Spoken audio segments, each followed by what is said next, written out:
Bismillahirrahmanirrahim. Assalamualaikum warahmatullahi wabarakatuh. Alhamdulillahilladzi 'allamal insana bil qalam, 'allamal insana ma lam ya'lam. Asyhadu an la ilaha illallah wahdahu la syarikalah wa asyhadu anna Muhammadan abduhu wa rasuluhu la nabiyya ba'dah. Amma ba'du. Baik, pada kesempatan kali ini saya akan membahas tentang sistem ekonomi Islam yang ini sebenarnya pada pertemuan lalu seharusnya ini sudah kita bahas, tetapi karena beberapa hal sehingga tertunda, dan ini adalah video penjelasan tentang materi kita, yaitu materi ke-11 tentang sistem ekonomi Islam. Kita berangkat dari pengertian sistem ekonomi itu sendiri. Sistem ekonomi secara umum itu merupakan segala kegiatan yang berkaitan dengan usaha-usaha yang bertujuan untuk memenuhi segala keperluan hidup manusia. Jadi kalau kita berbicara tentang ekonomi itu selalu orientasinya adalah untuk memenuhi kebutuhan manusia, ya, baik berupa materi dan lain sebagainya. Adapun sistem ekonomi Islam itu merupakan sistem ekonomi yang dijalankan berdasarkan syariat Islam atau aturan-aturan Allah dengan bersandarkan kepada Al-Quran dan hadis Nabi Muhammad SAW sebagai pedomannya. Jadi kalau sistem ekonomi konvensional atau sistem ekonomi secara umum itu orientasinya hanya untuk memenuhi kebutuhan manusia di dunia saja, gitu. Tidak memperhatikan apakah itu melanggar syariat atau tidak, sehingga dalam prakteknya itu banyak aktivitas-aktivitas yang melibatkan riba. Itu kalau tentang sistem ekonomi konvensional.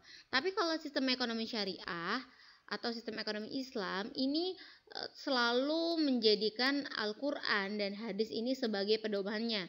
Jadi sistem ekonomi syariah ini dia tetap memenuhi segala keperluan hidup manusia, ya, tujuannya sama, tetapi tetap sesuai dengan koridor, tidak keluar dari batasan-batasan syariat yang telah ditetapkan oleh Allah Subhanahu wa taala. Selanjutnya ada prinsip dasar sistem ekonomi Islam. Ini ada dua pendapat yang dikemukakan oleh Yusuf Qardawi, nanti juga ada menurut Umair Capra.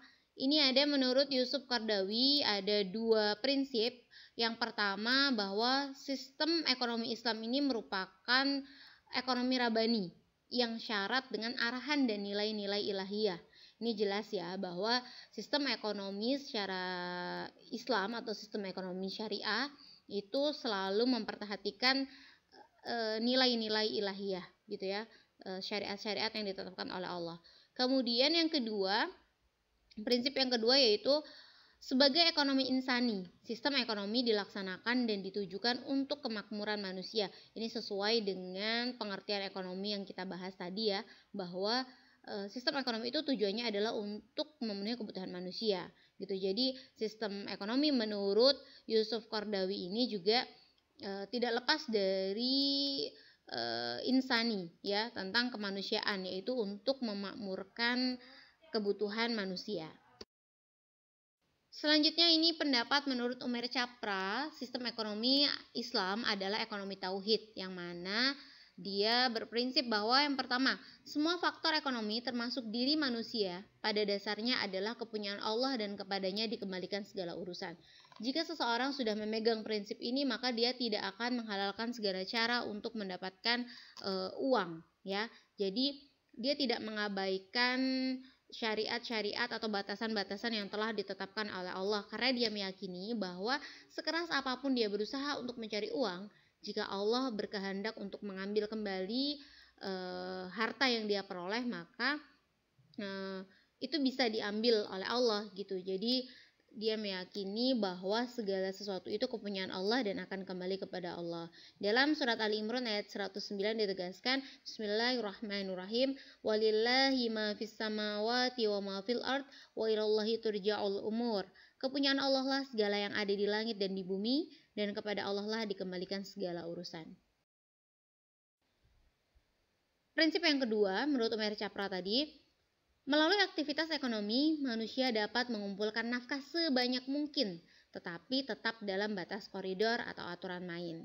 Dalam surat Asy-Syura ayat 12 dan surat Ar-Ra'd ayat 26, Allah menegaskan Bismillahirrahmanirrahim, lahu maqalidus samawati wal ard yabsutu rizqa liman yasha wa yaqdir innahu bikulli syai'in alim. Kepunyaannya lah perbendaharaan langit dan bumi, dia melapangkan rezeki bagi siapa yang dikehendakinya dan menyempitkannya. Sesungguhnya dia maha mengetahui segala sesuatu.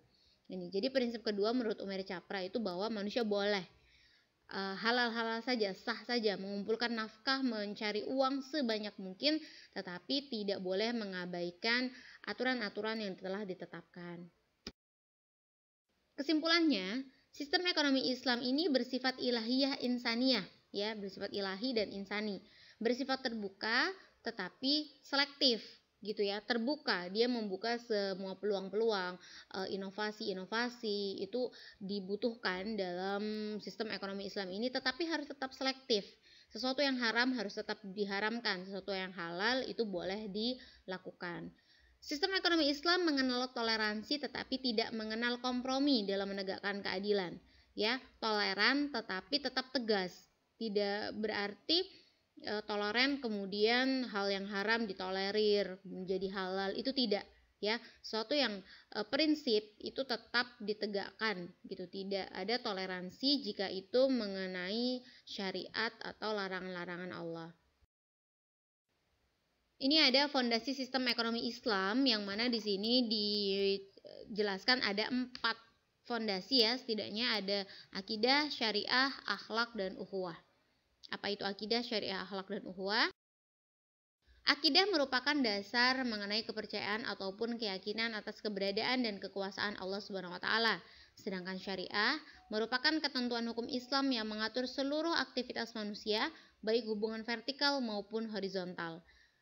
Akhlak adalah norma atau etika yang mencakup nilai-nilai moral dalam berinteraksi, dan ukhuwah sendiri merupakan suatu bentuk interaksi sosial yang menempatkan pada hubungan antar manusia yang dilandasi dengan prinsip kesetaraan, saling percaya, dan saling tolong-menolong. Ini ada pilar-pilar ekonomi Islam, ada 3. Yang pertama keadilan, keseimbangan, dan kemaslahatan.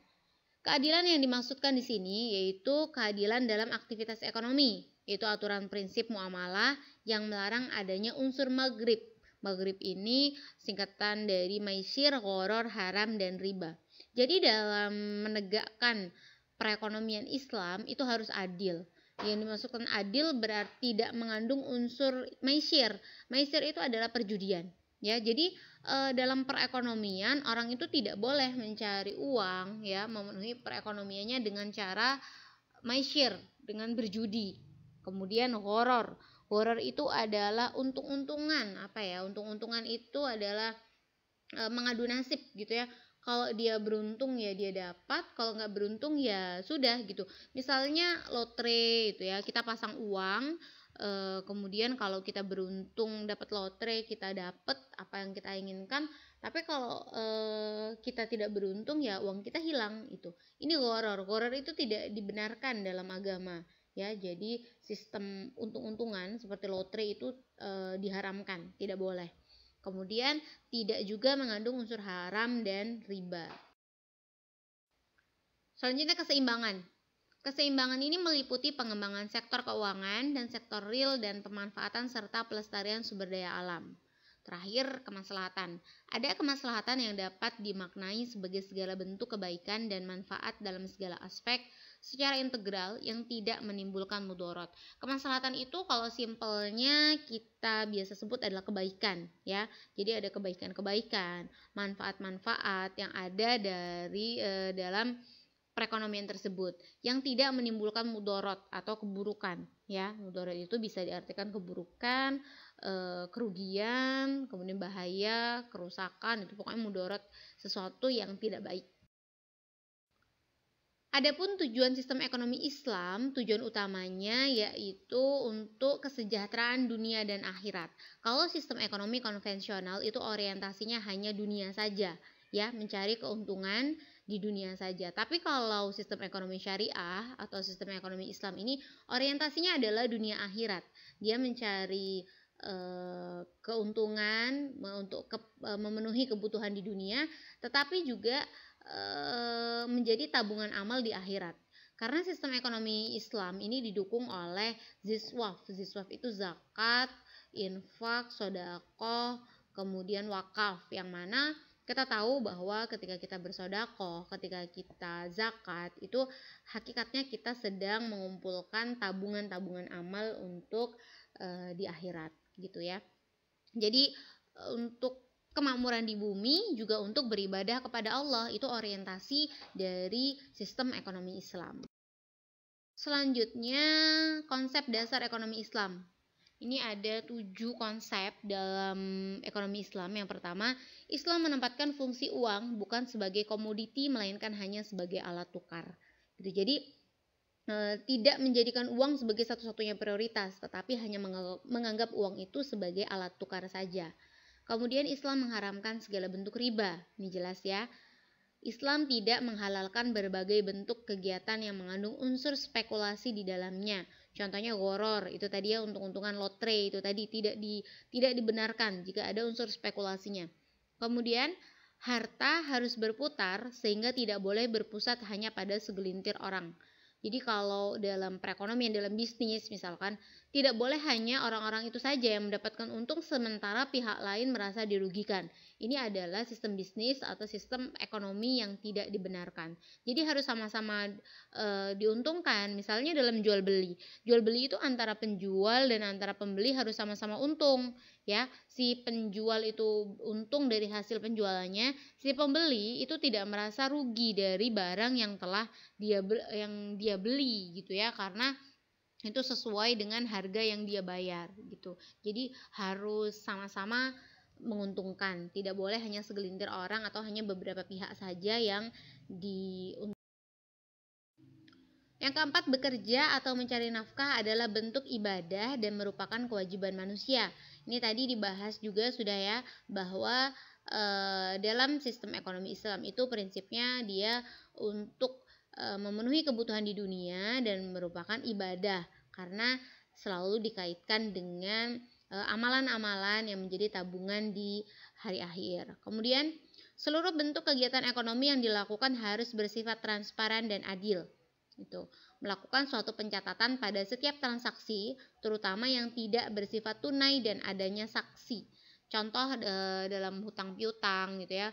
Dalam hutang itu harus ada pencatatan ya. Jadi berapapun hutangnya, sekecil apapun harus dicatat dan harus ada saksi, sehingga jika nanti suatu saat terjadi hal-hal yang tidak diinginkan, misalkan salah satu pihak lupa, ada catatannya, kemudian ada saksi gitu ya. Ini perlu dilakukan untuk transaksi tidak tunai gitu, karena berkelanjutan. Berbeda dengan transaksi tunai. Kalau transaksi tunai itu sudah selesai transaksi, ya sudah selesai urusan gitu. Yang terakhir, zakat sebagai bentuk kegiatan untuk membersihkan harta dari hak orang lain. Kenapa zakat ini bisa membersihkan harta dari hak orang lain? Karena bisa jadi dari rezeki yang kita dapat itu ada hak fakir miskin atau hak anak yatim yang dititipkan kepada kita, sehingga dari rezeki yang kita dapatkan itu harus ada sebagian yang kita keluarkan untuk zakat gitu. Karena zakat itu membersihkan harta kita. Kita analogikan zakat ini seperti misalnya motor ya. Kita punya motor, kalau misalnya motor kita itu kita tidak mau menyisihkan sebagian uang kita untuk servis motor misalkan, maka motor itu akan tidak nyaman kita pakai gitu. Nah, sama harta kita kalau tidak kita zakati, maka keberkahannya akan berkurang gitu, bahkan mungkin akan habis untuk hal yang sia-sia atau kurang manfaatnya begitu. Jadi kita harus mau menyisihkan hak anak yatim dari hak anak yatim ataupun hak fakir miskin dari harta atau rezeki yang kita dapatkan. Selanjutnya ini implementasi sistem ekonomi Islam. Sebagai seorang muslim yang kafah, implementasi ajaran Islam dalam berbagai aktivitas adalah sebuah kewajiban, termasuk di dalamnya adalah bab muamalah ya, bab jual beli. Dalam bidang ekonomi, Islam sudah mengatur sedemikian sempurnanya sebagai upaya memberi maslahat dalam kehidupan manusia, seperti halalnya jual beli, sewa menyewa, pinjam meminjam, bagi hasil dan lain sebagainya. Di Indonesia saat ini mulai muncul kesadaran umat Islam akan bahayanya riba yang ditunjukkan dengan mulai bermunculannya bank syariah. Kalau dulu bank-bank itu hanya ada mungkin bank BRI, bank BNI dan sejenisnya, bank-bank konvensional ya. Sekarang sudah kita lihat banyak bank-bank syariah, bank muamalat, kemudian bank mandiri, syariah mandiri, kemudian bank konvensional juga sekarang sudah banyak menerapkan sistem syariah, seperti contohnya BRI. BRI itu juga sekarang selain konvensional, dia juga sekarang sudah ada bank BRI syariah, kemudian ada bank BNI syariah dan sebagainya. Nah, ini adalah bukti nyata dari kesadaran umat Islam tentang bahaya riba. Kenapa? Karena bank-bank konvensional itu sangat ngeri sekali ya ribanya. Jadi banyak sekali misalnya bunga sekian persen, itu adalah riba. Yang mana dosa riba, kita tahu ya bahwa dosa riba itu sedemikian kejinya sehingga disamakan dengan dosa seorang anak yang berzina dengan orang tua kandungnya sendiri. Nauzubillah ya. Nah, jadi sedemikian kejinya dosa riba itu, sehingga kita perlu hindari itu. Hari ini kita tidak ada alasan lagi untuk tidak menggunakan sistem perekonomian Islam, karena sudah banyak sekali ya bank syariah, kemudian koperasi syariah seperti BMT dan lain sebagainya. Gitu. Jadi kita harus menghindari praktek-praktek ekonomi konvensional yang di dalamnya itu ada riba. Tidak masalah kalau konvensional, yang penting dia tidak ada unsur riba, tidak ada unsur maisir, gharar, haram, tidak ada unsur-unsur itu, tidak masalah gitu ya. Yang penting dia tetap sesuai dengan syariat yang telah ditetapkan oleh Allah Subhanahu wa taala. Selanjutnya, zakat. Zakat ini merupakan pilar ekonomi Islam.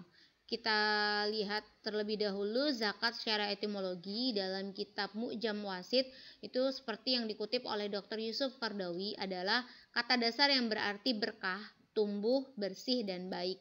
Maka sesuai ya kalau tadi kita bahas bahwa zakat itu untuk membuat harta kita menjadi berkah. Tumbuh artinya dengan adanya zakat yang kita keluarkan berarti nanti akan ada peluang untuk rezeki baru yang masuk gitu ya. Bersih ya, kita bersihkan harta kita dari hak-hak orang lain dan baik. Sedangkan zakat secara terminologi adalah kadar harta tertentu yang diberikan kepada siapa saja yang berhak menerimanya dengan beberapa syarat. Jadi kita pernah belajar ya, ada beberapa syarat-syarat seseorang itu boleh mendapatkan zakat ya, mustahik, kita sebutnya sebagai mustahik gitu. Salah satunya adalah fakir, miskin.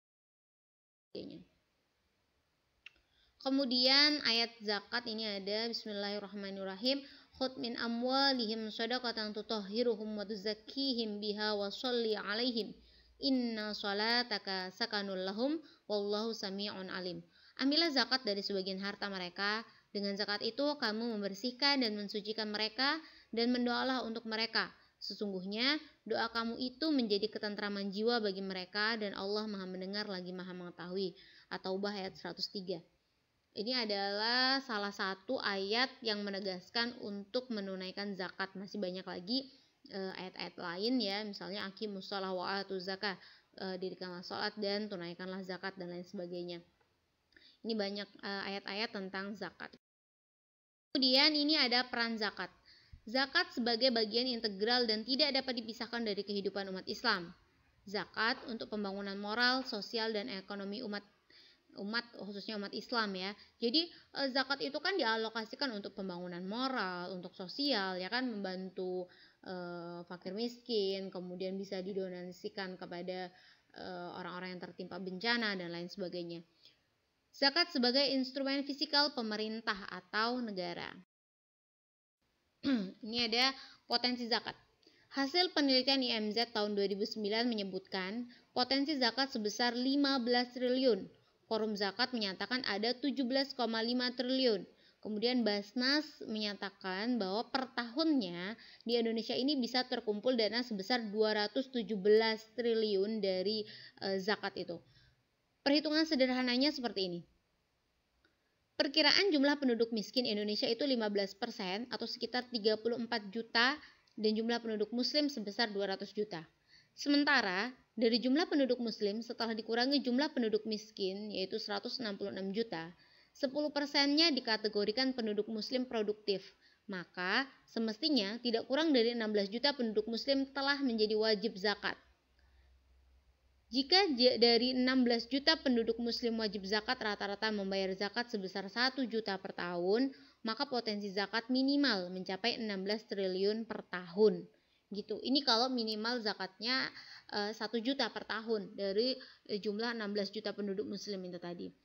Sedangkan pendapatan muslim di Indonesia ini bisa jadi lebih dari 1 juta per tahunnya untuk zakatnya ini. Maka sesuai bahwa Basnas melaporkan ada 217 triliun per tahun yang terkumpul dari zakat umat muslim di Indonesia. Ini adalah bukti nyata bahwa umat Islam di Indonesia ini sudah banyak yang sadar akan kewajiban zakat. Manajemen Ziswaf ini ya, bukan Ziswaf sebenarnya. Zakat, infak, sedekah dan wakaf. Zakat merupakan pilar rukun Islam yang memiliki potensi besar dalam pertumbuhan dan perkembangan ekonomi umat. Sedemikian besar potensi ekonomi umat ini sehingga menjadi penting untuk dikelola dengan baik untuk kemaslahatan dan kesejahteraan umat. Saking pentingnya, maka di Indonesia ini ada regulasi Ziswaf ya. Jadi di Ziswaf, zakat, infak, zakat, sedekah, wakaf ini dikelola dengan baik dan sudah tertera, sudah ada undang-undangnya, peraturan-peraturannya secara resmi. Ini ada Undang-Undang Nomor 23 Tahun 2011 tentang pengelolaan zakat, revisi Undang-Undang Nomor 38 Tahun 1999 tentang pengelolaan zakat. Kemudian ada Keputusan Menteri Agama Nomor 581 Tahun 1999 tentang pelaksanaan Undang-Undang Nomor 38 Tahun 1999 tentang pengelolaan zakat dan direvisi dengan Kepmenak Nomor 373 Tahun 2003. Ada Ikatan Akuntan Indonesia 2011, PSAK nomor 109 Akuntansi Zakat dan Infak atau Sedekah. Terakhir ada Undang-Undang nomor 41 tahun 2004 tentang wakaf. Ini regulasi Ziswaf yang menyatakan bahwa zakat, infak, sedekah dan wakaf itu bukan sesuatu yang ilegal ya.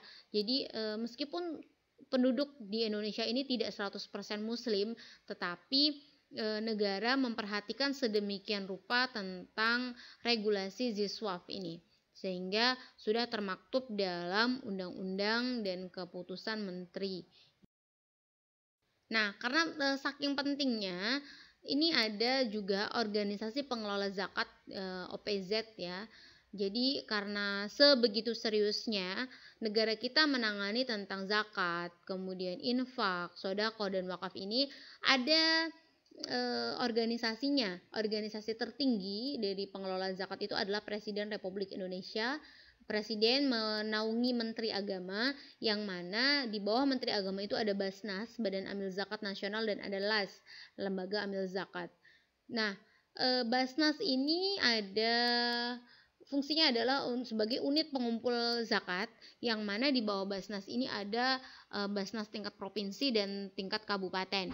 Di bawah Basnas provinsi itu ada unit pengumpulan zakat, di bawah Basnas kabupaten itu juga ada unit pengumpulan zakat yang mana dapat kita lihat di sekeliling kita ada banyak baitul mal yang didirikan, yaitu tujuannya sebagai penyalur zakat itu tadi yang akan dialokasikan untuk hal-hal yang memang seharusnya dibutuhkan gitu ya, seperti tadi untuk menyantuni fakir miskin, anak yatim, kemudian sebagai bantuan terhadap orang-orang yang tertimpa gempa dan lain sebagainya. Ini tentang zakat dan mohon maaf tentang sistem perekonomian Islam yang didukung dengan Ziswaf itu. Sekian, mudah-mudahan bisa dipahami ya.